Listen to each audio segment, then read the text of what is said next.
everybody, welcome back. I am excited about posting twice this week, really hoping that it's something I can continue doing in the future and be updating this twice a week. So I think that'll be really fun and cool and a nice way to kind of keep you guys updated. We have a lot going on, like I said yesterday, so if you hear noise in the background, they are finishing our tile in the kitchen, so you may catch some of that. Hopefully not, but you might. Today I want to talk about the things that I think authors, writers need before they publish. I want to say a couple of things before I jump into this. First of which is, this is 100% my opinion. There are people that have done a phenomenal job and know a lot more than I do and have been in this a lot longer than I have that could give you completely different advice. So take what I say with a grain of salt. I'm telling you completely my opinion, what I've done, what I think has worked for me, and it's an opinion. The other thing that I want to point out is some of these will be self-published specific, but a lot of them are either or, if you're traditionally publishing or if you're self-publishing. And a lot of the journey is the same, right up to the point you either publish on your own or you're querying agents. And so keep that in mind as well, regardless of what direction you are trying to go. A lot of these things will apply to you either way. So the first thing on my list is the writing community. You need a community of people. You need a support system. And having family support is amazing and that's great, but you also need support outside of that. So get on writing platforms, get on writing groups. Be active in the writing community on social media. I'm very active in the writing community on Twitter and will spend time just answering people's tweets or retweeting them or commenting on stuff. Build that relationship and that rapport so that you have a strong support system. People that can root you on, people that want to see you succeed, people that are going through the same things that you're going through and can help you navigate. The other thing I want to point out with that support system is it's your job to be supportive too. Don't go into this just thinking, oh, what can I get from these people?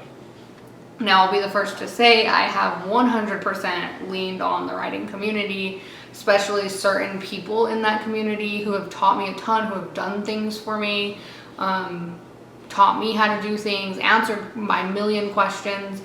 But I also give a lot back to the writing community because it's something that's really important to me. And so make sure that it is a give and a take. Build a relationship. Don't just jump in and say, what can you do for me? How do I do this? Answer all these questions and then peace out. It's about building the relationship and having a support system. Number 2 is an editor. You need an editor. Again, I will say my opinion. My opinion is you need an editor. I feel really strongly about this because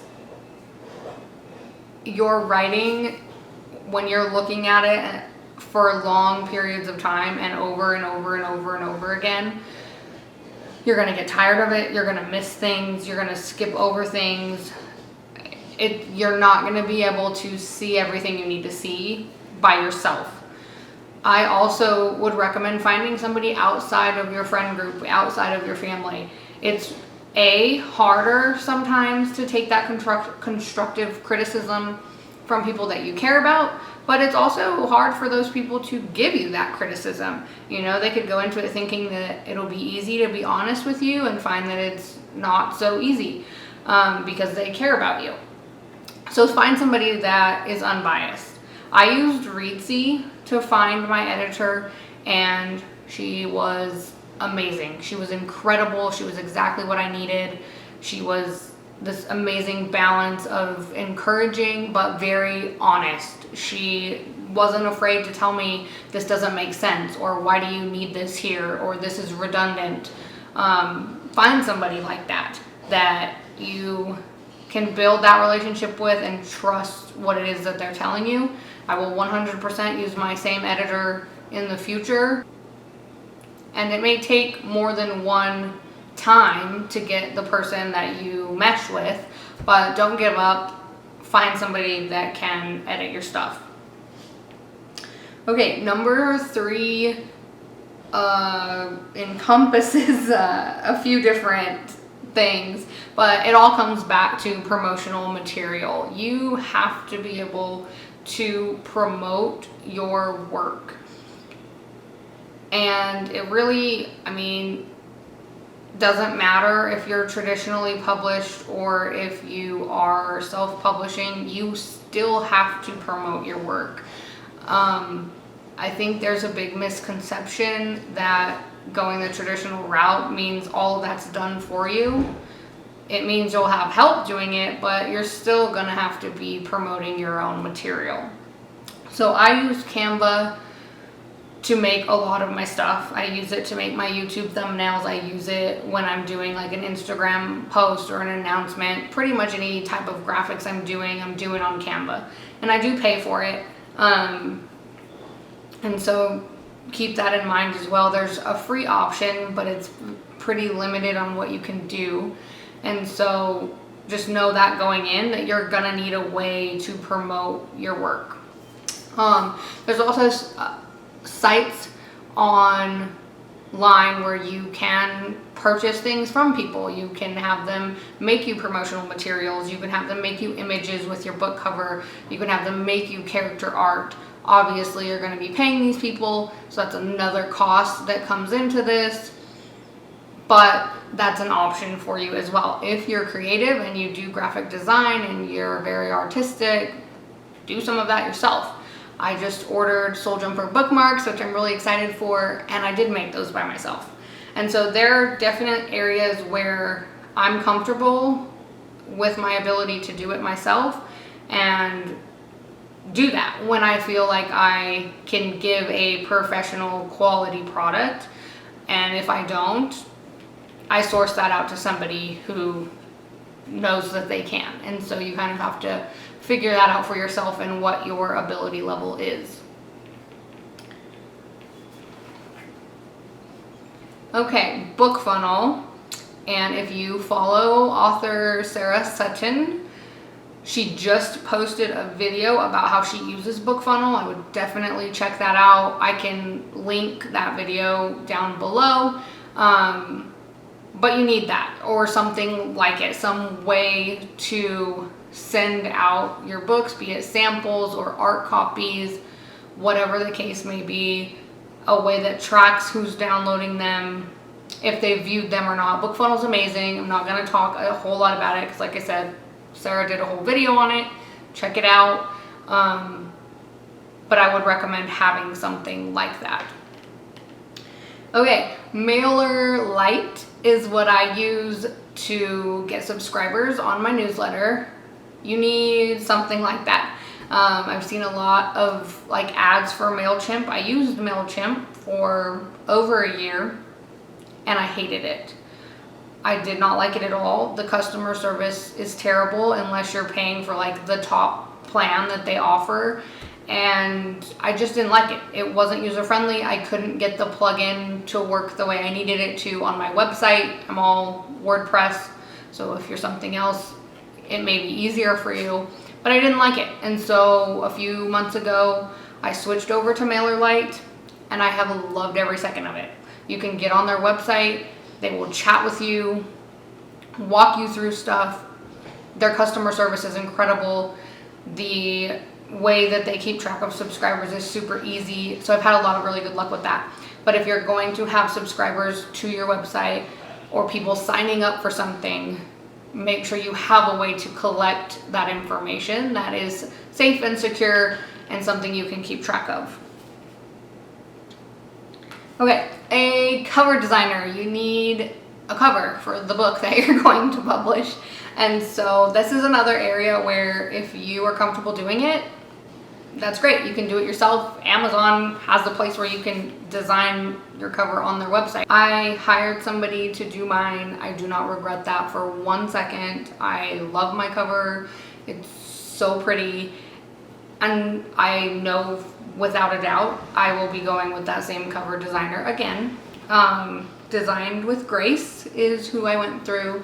I will link her down below as well. She's amazing. She did my Battling the Chaos logo. She did the logo that I will be using on my photography website.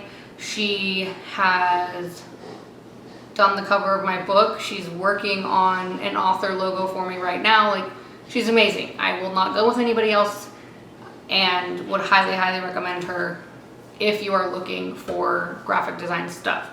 Few reasons that I sourced that part out was I wanted to make sure that all the technical stuff was right, the size was right. She knows exactly what to do to get the cover ready to be printed, where the quality is amazing, and all of that stuff that I'm not really comfortable with. And so going with her was 100% the way to go. And I also am looking into getting Soul Jumper into bookstores. And one of their requirements on any application that you look at is, do you have a professional cover? And they want to see that before they'll okay selling your book. And so just make sure that regardless of if you do it yourself or you hire somebody, it looks professional, the quality is great. When it's printed, it looks amazing. It's the first thing people see when they go to look for your book. So make sure it's something that's going to keep their attention. Okay, beta readers. This is a hard one because they're hard to find, and it's hard to find good ones. And so I got really lucky with Soul Jumper. I did find a handful of beta readers that did amazing. They were so good because they were honest. I think that that's the biggest part of beta reading. And for people that don't know what it is, it's just a group of people that are going to look at your book prior to it being published, sometimes prior to it going to an editor, and tell you what they think. These people are not editors. They are not looking for typos or spelling mistakes. Like, if they find them and they point them out, that's great. It saves you some time. But that's not their job. Their job is really to tell you about the story. Did they like it? Did it make sense? Was their plot holes? Did you mention a character in chapter 1 and then never kind of wrapped up that part of the book? You know, those types of things. The story itself, was it good? Was it solid? Would they recommend it? And then are there things that you need to change? And so for Soul Jumper, I had one of my beta readers tell me, you need to up the stakes. Like, there needs to be some more tension happening here. Because originally when I wrote it, people didn't die. So souls would use other people's bodies just until that person got tired, basically, is how I wrote it. But one of my beta readers was like, no, you need higher stakes. Like, maybe put a time limit on it. After this amount of time, they die. So I did.